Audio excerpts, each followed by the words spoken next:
Lovci v ríši rastlín. Tajomstva významu a stravovania rosičky okrúhlolistej a tučnice obyčajnej. Vedeli ste, že aj na Slovensku rastú mäsožravé rastliny? Veľmi málo ľudí vie o nich, lebo nie sú také slávne ako americká mucholapka. Ja vám chcem porozprávať o dvoch mäsožravkách, ktoré môžete zatiaľ nájsť na Liptove v lokalite Bariny v blízkosti obci Jalovec. Najprv si však všeobecne charakterizujeme mäsožravé rastliny. Mäsožravé rastliny sú rastliny, ktoré dokážu chytať a stráviť hmyz a iné drobné živočíchy, aby získali živiny, ktoré im chýbajú v pôde.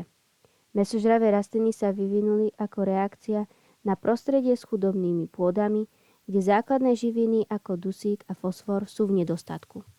Aby tieto rastliny prežili, vyvinuli rôzne mechanizmy na zachytávanie a trávenie živočíchov, čím získavajú potrebné živiny.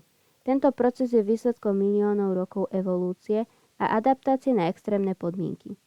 Mäsožravé rastliny pochádzajú z rôznych častiach sveta a z rôznych prostredí, od tropických dažďových pralesov až po chudobné močiare a bažiny.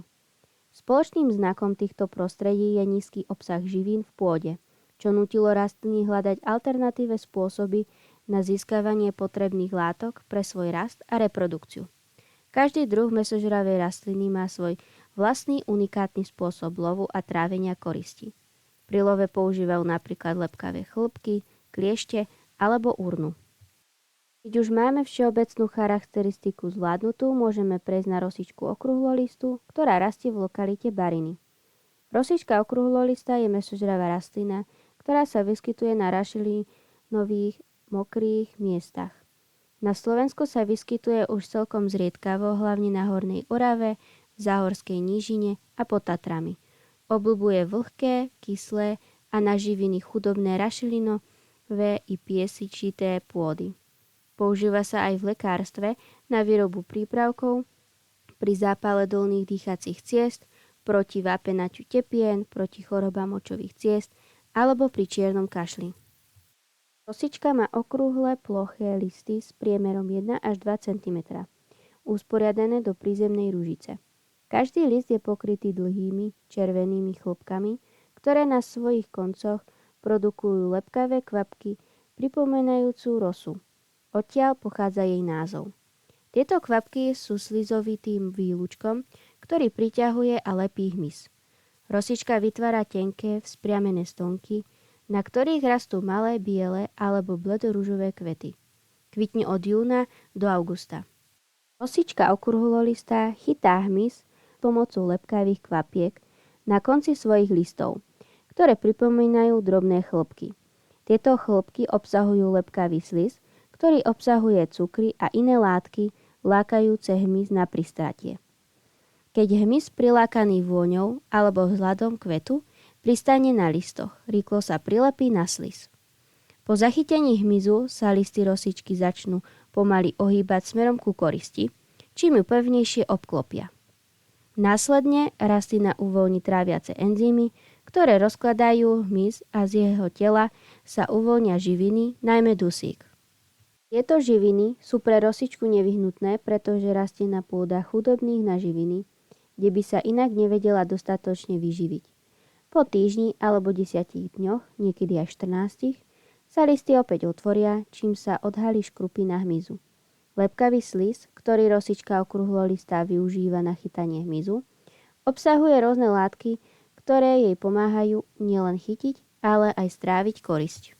Medzi hlavné zložky slizu patria polysacharidy, ktoré sú hlavným základom slizu, ktorý mu dáva lepivosť, fenolytické zlúčeniny, ktoré môžu pomáhať pri prevencii rozkladu koristi baktériami, enzymy, ktoré rozkladajú bielkoviny a ďalšie organické zlúčeniny z tela hmyzu.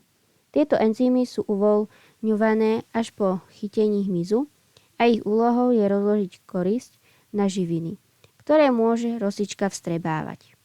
Organické kyseliny, ako kyselina mravčia alebo kyselina citrónová, sú prítomné v slize a pomáhajú pri trávení tým, že uľahčujú rozklad a rozpúšťanie mäkkých tkanív koristi. Z vlastného pozorovania a skúmania, nielen pod lupou, ale aj pod mikroskopom a nasledovného hľadania v knihách o hmyze som dospela k záveru, že rosička okrúhlolistá, ktorá sa vyskytuje v lokalite Bariny, sa živí najmä hmyzom z rodu Blankokrídovce z čelade Branconidy, lumovkovité. Branconidy sú malé až stredne veľké, väčšinou 1 až 15 mm dlhé. Sú malé až stredne veľké. Telo majú štíhle, sfarbené od nenápadnej hnedej, čiernej až po žiarivejšie farby. Majú 2 páre blanitých krídel, pričom predné krídla sú väčšie. Typický je špecifický vzor žilkovania krídel. Taktiež majú aj tykadlá. Sú rozšírené po celom svete, pričom najväčšiu diverzitu dosahujú v mokrých oblastiach. Rosička má veľký význam v ekosystéme, lebo pomáha regulovať populáciu drobného hmyzu, čím prispieva k udržiavaniu rovnováhy v ekosystéme. Znižuje nadmerný výskyt hmyzu, ktorý by mohol poškodzovať iné rastliny alebo šíriť choroby. Keďže rosička rastie v mokradiach, rašeliniskách a kyslých pôdach, jej prítomnosť môže byť indikátorom kvality a zdravia týchto biotopov. Zmeny v jej populáciách môžu signalizovať problémy v prostredí, ako sú znečistenie alebo odvodňovanie mokradí. Rosička prispieva k pestrosti biotopov, v ktorých rastie.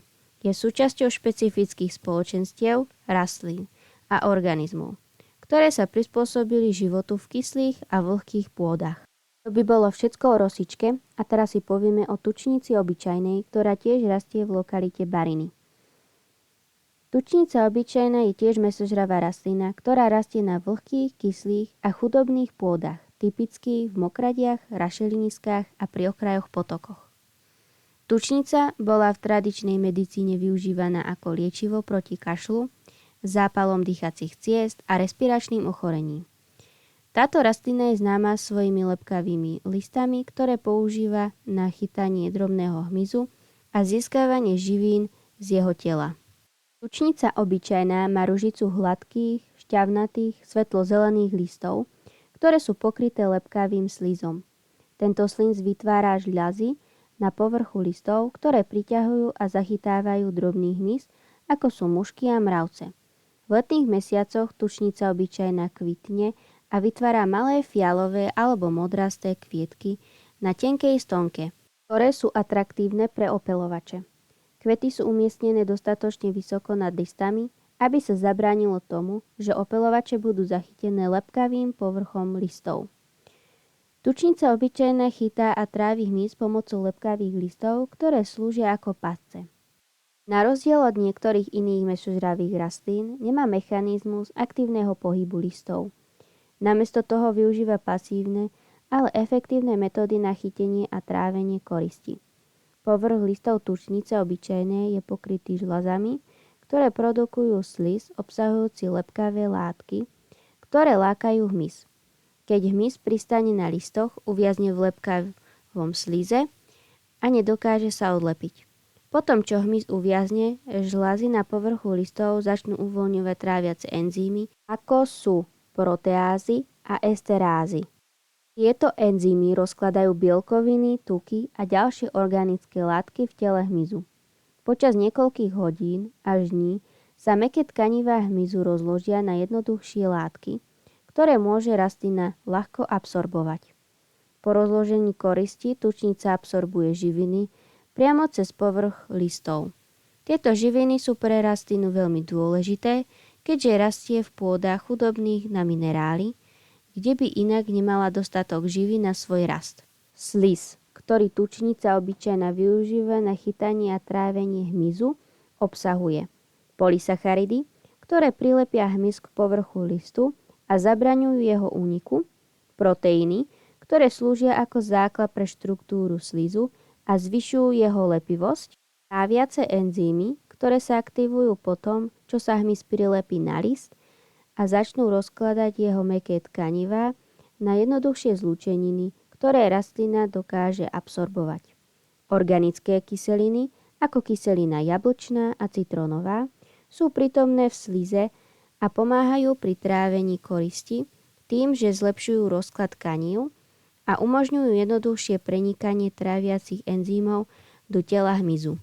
V umenej lokalite som našla iba jednu rodinku, ktorá rastla pod jelšou v tesnej blízkosti malej mláky. Postup bol podobný ako pri rosičke okrúhlolistej, a to najprv pozorovať a skúmať pod lupou a potom pod mikroskopom. Nakoniec som dospela k záveru, že tučnica obyčajná sa živí skôr lezúcim hmyzom, než lietajúcim. Ide napríklad o mravce či drobné pavúky. Keďže sa tučnice vyskytovali pod stromom jelša, tak som tam viackrát našla aj chrobáka, ktorý sa nazýva váhavec jelšový. Tučnica obyčajná má tak ako rosička okrúhlolistá veľký význam v ekosystéme, lebo tiež pomáha regulovať populáciu drobného hmyzu v biotopoch, kde rastie. Chytaním hmyzu získava živiny a zároveň znižuje nadmerné množstvo hmyzu, čo prispieva k ekosystémovej rovnováhe. Rovnako ako rosička, aj tučnica rastie v špecifických, často kyslých a vlhkých pôdach, ktoré sú citlivé na zmeny v životnom prostredí. Prítomnosť a stav môžu indikovať zdravie mokradí, rašelinísk a vlhkých lúk. Rast tučnice obyčajnej v citlivých ekosystémoch prispieva k biodiverzite a pestrosti druhov v mokradiach, kde spolu nažíva s ďalšími špecializovanými druhmi rastlín a organizmov. Toto je všetko, čo som sa dozvedela o stravovaní rosičky okrúhlolistej a tučnici obyčajnej v lokalite Bariny pri obci Jalovec. Dúfam, že sa vám video páčilo a že ste sa aj niečo nové naučili.